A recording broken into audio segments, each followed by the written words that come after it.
love the 30-second intervals and just how important it is to capture a moment and to understand what another person is going through, how they're doing. Before we even focus on anything educational, I just want to check in on a kid, a parent, a teacher, an admin, and just ask them what they're doing, how they're doing first for that human emotional connection. And then from there, we're able to then go into the heavier content area and what we're doing in school.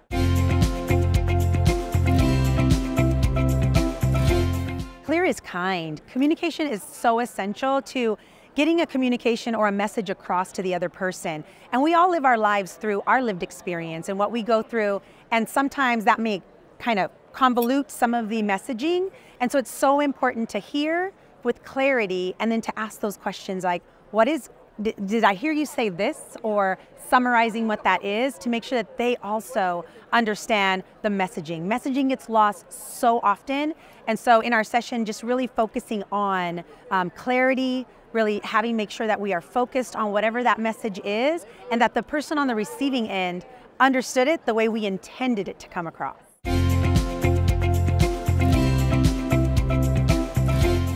I love being in classrooms. That's where I light up. I love being with kids. And the decisions that we make in the office impact the classroom. So it's so critical to be with students, with our teachers, with our staff, to find out what is it that they want to do, what is it that they're focusing on, what is it that they need, and then how can I, as the superintendent, say yes.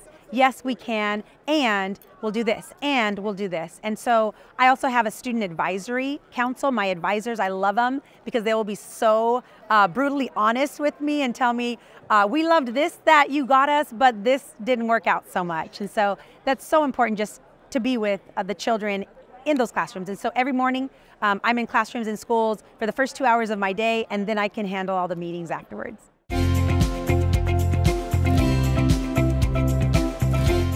I love classroom leadership. For me, it's all about being as close to the students and giving them voice and choice of a lot of things that we do. And so being able to lead through the classroom lens and focusing on an essential standard or looking at how they look at project-based learning and really look at a backwards design of whatever that lesson is. I want to make sure that what we're doing truly reflects what our students need.